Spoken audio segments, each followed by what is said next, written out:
4ನೇ ತಾರೀಕು ನಾವು ಗುಡಿಬಂಡೆಯಲ್ಲಿ ಮಾಡ್ತಾ ಇರೋಂಥ ಹೋರಾಟ ಸೋಮಲಾಪುರ ಸರ್ವೆ ನಂಬರ್ 1ರಲ್ಲಿ ಅಕ್ರಮ ಕಾಂಪೌಂಡ್ ಏನಾಯಿತೋ ಆ ಕಾಂಪೌಂಡ್ ತೆಗೆಸಿ ಅಲ್ಲಿರೋಂಥ ಬಡ ರೈತರು ಪಾಪ ಉಳುಮೆ ಮಾಡ್ಕೊಂಡು ಜೀವನ ಮಾಡ್ತಾಯಿದ್ದಾರೆ. ಆ ಬಡ ರೈತರಿಗೆ ಸಾಗುವಳಿ ಚೀಟಿ ಕೊಡಬೇಕು, ಆ ರೈತರಿಗೆ ಆ ಜಮೀನು ಖಾತೆ ಮಾಡಿಕೊಡ್ಬೇಕು.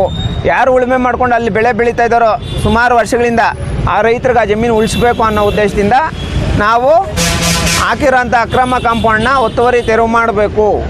ಬಡವ್ರ ಜಮೀನುಗಳನ್ನ ಬಿಟ್ಟು ಬೇರೆಯವರು ಯಾರ್ಯಾರು ಈ ಭೂಗಳರು ಅಕ್ರಮವಾಗಿ ಕಾಂಪೌಂಡ್ ಹಾಕ್ಕೊಂಡಿದ್ದಾರೋ ಆ ಜಮೀನು ಒತ್ತುವರಿ ತೆರವು ಮಾಡಿ ಬಡವರಿಗೆ ಆ ಜಮೀನು ಉಳಿಸ್ಬೇಕು ಅಂತಬಿಟ್ಟು ನಾವು ಈ ಒಂದು ಹೋರಾಟ ಮಾಡ್ತಾಯಿದ್ದೀವಿ. 4ನೇ ತಾರೀಕು ಗುಡಿಬಂಡೆ ತಾಲೂಕು ಕಚೇರಿ ಎದುರು ಈ ಹೋರಾಟ.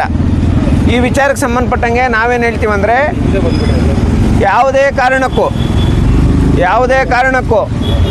4ನೇ ತಾರೀಕು ಒಳಗೆ ಸರ್ವೆ ನಡೆಸಿ ಅದಕ್ಕೆ ಸಂಬಂಧಪಟ್ಟಂಥ ಟ್ರೂ ರಿಪೋರ್ಟ್ ಏನೈತೋ ಯಾರ ಹೆಸರಲ್ಲಿ ಪಾಣಿ ಐತೆ ಸರ್ಕಾರದ ಹೆಸರಲ್ಲಿದ್ದಾಗ ಸರ್ಕಾರ ಅಧೀನ ಪಡ್ಕೊಬೇಕು. ಬೇರೆಯವ್ರ ಹೆಸರು ಖಾತೆಗಳಾದ್ಮೇಲೆ ನೋಡ್ಕೊಳ್ಳೋಣ. ಆದರೆ ಖಾತೆಗಳಾಗ್ದಿರ ಯಾರಾದರೂ ಡೂಪ್ಲಿಕೇಟ್ ಡಾಕ್ಯುಮೆಂಟ್ ಮಾಡ್ಕೊಂಡಿದ್ದಾಗ ಪ್ರೆಸೆಂಟ್ ಖಾತೆ ಗೌರ್ಮೆಂಟ್ ಅಂತ ಹೇಳ್ಬಿಟ್ಟು ಬಂದಾಗ ಸರ್ಕಾರ ಅದನ್ನು ಅಧೀನ ಪಡ್ಕೊಳ್ಬೇಕು. ಅಲ್ಲಿರೋಂಥ ಬಡವರಿಗೆ ಈಗ ಪ್ರೆಸೆಂಟ್ ಯಾರು ಉಳುಮೆ ಮಾಡ್ತಾಯಿದ್ದಾರೆ ಅವ್ರಿಗೆ ಸಾಗುವಳಿ ಚೀಟಿಗಳು ಕೊಟ್ಟು ಅವ್ರ ಜಮೀನುಗಳು ಅವ್ರು ಉಳಿಸ್ಬೇಕು ಅಂತೇಳ್ಬಿಟ್ಟು ಈ ಹೋರಾಟ ಮಾಡ್ತಾ ಇರೋಂಥದ್ದು. 4ನೇ ತಾರೀಕು ಒಳಗೆ ಏನಾದರೂ ಇವರೇನಾದರೂ ಸರ್ವೆ ನಡೆಸಿ ಕಾಂಪೌಂಡ್ ಹೊಡೆದಾಕಿದ್ರೆ ನಮ್ಮದು ಹೋರಾಟ ಇಲ್ಲ. ನಾವು ಕೇಳ್ತಾ ಇರೋದು ಒಂದೇ, ಅಕ್ರಮವಾಗಿ ಕಾಂಪೌಂಡ್ ಹಾಕಿದಾರಲ್ಲ, ಅಕ್ರಮವಾಗಿ ಹಾಕಿರೋಂಥ ಕಾಂಪೌಂಡನ್ನ ಒತ್ತುವರಿ ತೆರವು ಮಾಡಬೇಕು.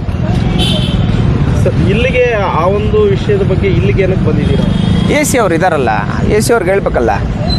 AC ಅವ್ರಿಗೆ ವಿಚಾರ ಮುಟ್ಟಿಸ್ಬಿಟ್ಟು ಮತ್ತೆ ನಾವು ಬಂದಿದ್ದೆ ನಾನು ಈ ವಿಚಾರ 33 ಗಂಟೆಗೆ ಬಂದಿದ್ದಪ್ಪ.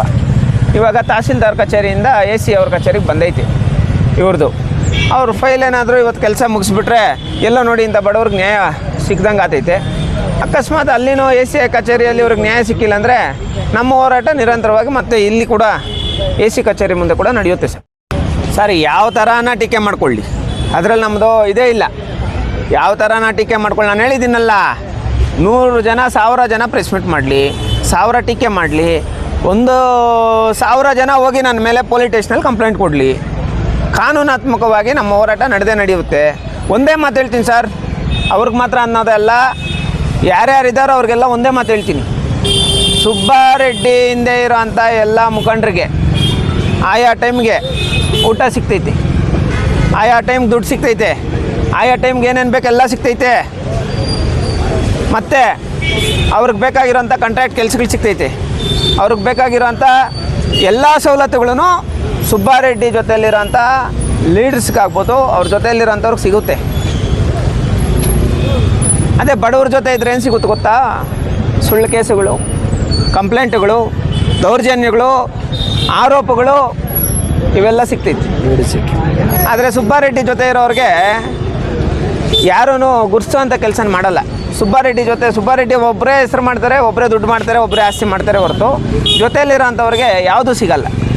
ಅದೇ ಬಡವ್ರ ಪರವಾಗಿ ನಾವು ನಿಂತ್ಕೊಂಡು ಬಡವ್ರ ಪರವಾಗಿ ಹೋರಾಟ ಮಾಡಿ ಬಡವ್ರನ್ನೇ ನನಗೆ ಇವೆಲ್ಲ ಮಿಟ್ಟು ನಿಂತು ಏನೋ ಕೇಸು, ಕಂಪ್ಲೇಂಟ್ಗಳು, ಹಲ್ಲೆಗಳು, ಆರೋಪಗಳು, ದೌರ್ಜನ್ಯಗಳು ಇವುಗಳನ್ನೆಲ್ಲ ಮಿಟ್ಟು ನಿಂತು ನಾವು ಬಡವ್ರನ್ನ ಗೆಲ್ಲಿಸಿದ್ದೀವಿ ಅಂದರೆ ಆ ಒಂದು ಹೆಸರು ಇಡೀ ಪ್ರಪಂಚದಲ್ಲಿ ಇಡೀ ಭೂಮಿ ಇರೋ ತನಕ ಉಳ್ಕೊಳ್ಳುತ್ತೆ ಅಂತೇಳ್ಬಿಟ್ಟು ಈ ಮುಖಾಂತರ ಹೇಳ್ತೀನಿ. ಯಾರೇ ಅನ್ಯಾಯ ಮಾಡಿದ್ರೂ ಖಂಡಿಸ್ಬೇಕು ಸರ್, ಅದು ಯಾರೇ ಆಗಲಿ. ಈಗ ಸುಬ್ಬಾರೆಡ್ಡಿ ಜೊತೆಯಲ್ಲಿರೋರಿಗೆ ಮತ್ತು ಬಡವ್ರ ಜೊತೆಗಿರೋರಿಗೆ ಏನು ಡಿಫ್ರೆನ್ಸ್ ಅಂತೇಳ್ಬಿಟ್ಟು ಎಕ್ಸ್ಪ್ಲೇನ್ ಮಾಡಿದ್ದೀನಿ. ಅದೇ ಥರ ನನ್ನಿಂದ ನಾನು ನೋಡಿದ್ರೆ 4 ಜನಕ್ಕೆ ದುಡ್ಡು ಸಿಗುತ್ತಂದರೆ ಆರಾಮಾಗಿ ಹೊಡೀಲಿ. ನನ್ನ ಮೇಲೆ ಪ್ರೆಸ್ ಮೀಟ್ ಮಾಡಿದ್ರೆ 4 ಜನಕ್ಕೆ ಅನುಕೂಲ ಆಗುತ್ತಂದರೆ ಆರಾಮಾಗಿ ಪ್ರೆಸ್ ಮೀಟ್ ಮಾಡಲಿ.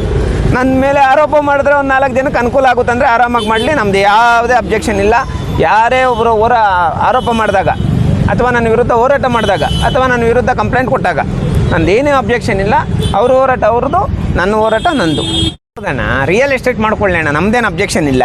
ರಿಯಲ್ ಎಸ್ಟೇಟ್ ಅಂದರೆ ಏನು ಗೊತ್ತಾ? ಯಾವುದೋ ಒಬ್ಬರು ಮಾರ್ತಾ ಇರ್ತಾರೆ ಜಮೀನು, ఆ జమీన్ ಇನ್ನೊಬ್ರು కొడసోదు రియల్ ఎస్టేట్ రే మీకు ఆ జమీన్లు అంతా ఇప్పించేస్తాను, మీకేం కావాలంతా చేస్తాను, అట్లుంది ఇట్లుంది, మీ ఆ జమీన్ పెట్టుకొని ఏం చేస్తారు ನೀವು? ಅಲ್ಲಿರೋಂಥ ಜಮೀನು ಏನು ಮಾಡ್ತೀರಾ ಅಂತ ಹೇಳ್ಬಿಟ್ಟು ಬಡವರ ಜಮೀನು 1 ಲಕ್ಷಕ್ಕೆ 1.5 ಕೋಟಿ ಬೆಲೆ ಬಾಳಂತ 1 ಕೋಟಿ ರೂಪಾಯಿ ಬೆಲೆ ಬಾಳಂತ 50 ಲಕ್ಷ 80 ಲಕ್ಷ ಬೆಲೆ ಬಾಳಂತ ಜಮೀನ 1 ಲಕ್ಷ 2 ಲಕ್ಷಕ್ಕೆ ಜಿಪ್ಪಿ ಅಗ್ರಿಮೆಂಟ್ ಹಾಕ್ತಾರಲ್ಲ, ಇದು ಮಾಡಬಾರ್ದು ಅಂತ ಹೇಳ್ತಾ ಇರೋದು. ಥ್ಯಾಂಕ್ ಯು ಅಣ್ಣ. ನಮ್ಮನಿಗೆ ಧಮಕಿ ಹಾಕ್ತೀನಿ, ನಮ್ಮನ್ನು ಕೊಲೆ ಮಾಡ್ತೀನಿ, ಮತ್ತು ನಾನು ದಿನ ಬೆಳಗ್ಗೆ ಕಾರ್ ಸ್ಟಾರ್ಟ್ ಮಾಡ್ಕೊಂಡು ಹೋಗಿದ ತಕ್ಷಣ ನಾನು ಹಿಂದೆ ಫಾಲೋ ಮಾಡೋರು ಇಲ್ಲಿಗೆ ಬಂದಾಗಿಂದ ಮಾತ್ರ ಅಲ್ಲಣ್ಣ, ಫಸ್ಟಿಂದನೇ ನಡೀತೈತಿ. ಫಸ್ಟಿಂದನೇ ನನಗೆ ಧಮಕಿ ಹಾಕೋರು, ಫೋನ್ಗಳು ಮಾಡಿ ಬೆದರಿಸೋಂಥವ್ರು, ನಮ್ಮನ್ನು ಫಾಲೋ ಮಾಡೋಂಥವ್ರು, ಇದೆಲ್ಲ ಫಸ್ಟಿಂದನೇ ನಡೀತೈತೆ.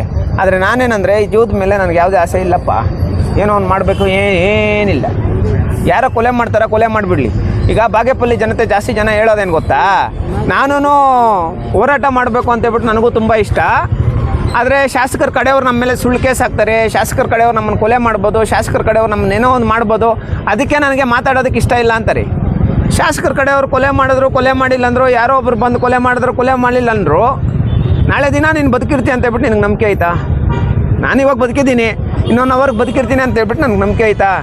ಇರೋ ತನಕ, ಬದುಕಿರೋ ತನಕ ಹೋರಾಟ ಮಾಡಬೇಕು. ಅವನಿಗೊಂದು ಲೆವೆಲ್ ಇರ್ತೈತಿ. ಮೊನ್ನೆ ತಾನೇ ನಾವು ನೋಡಿದ್ವಿ, ನಾರ್ತ್ ಇಂಡಿಯಾ ಕಡೆ ನೋಡಿದ್ವಿ, ಯಾರೋ ಒಬ್ಬ ಹೋರಾಟಗಾರ ಅಷ್ಟು ಜನ ಟಾರ್ಚರ್ ಕೊಟ್ಟು ಎನ್ಕೌಂಟ್ರ್ ಮಾಡಿ ಸಾಯಿಸಿದ್ರು, ನಕಲಿ ಎನ್ಕೌಂಟ್ರ್ ಮಾಡಿ ಸಾಯಿಸಿದ್ರು. ಅವನ ಹೆಸರು ಯಾವ ಥರ ಹೋಯ್ತು? ಭಗತ್ ಸಿಂಗ್ ಹೋಲಿಕೆ ಮಾಡಿದ್ರು. ಅದು ಹೋರಾಟದ ಜೀವನ. ಬಾಗೇಪಲ್ಲಿ ಎಲ್ಲ ಜನತೆಗೆ ಇರೋಂಥ ಬ್ಲಡ್ಡು ಬಾಯ್ಲಾಗ್ತಾಯಿದೆ, ಎಲ್ರಿಗೂ ರಕ್ತ ಕುದೀತೈತೆ ಪಾಪ. ಆದರೆ ನಾಳೆ ದಿನ ಯಾರು ಬಂದು ನಮ್ಮ ಮೇಲೆ ಏನು ಮಾಡ್ತಾರೆ ಅನ್ನೋದು ಒಂದು ಭಯ ಇರುತ್ತೆ ಅಷ್ಟೇ.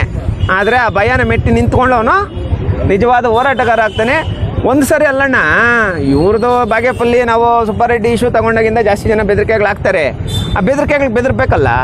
ನಾವೇನನ್ನ ಕೌಸ್ ಪಕ್ಷಿಗಳ, ಕುರಿಗಳ, ನಾಯಿಗಳ, ನರಿಗಳ, ಏನಂತ ಹೇಳಿರೋದು ಅಂಬೇಡ್ಕರ್ ಅವ್ರು ನಮ್ಮನ್ನು?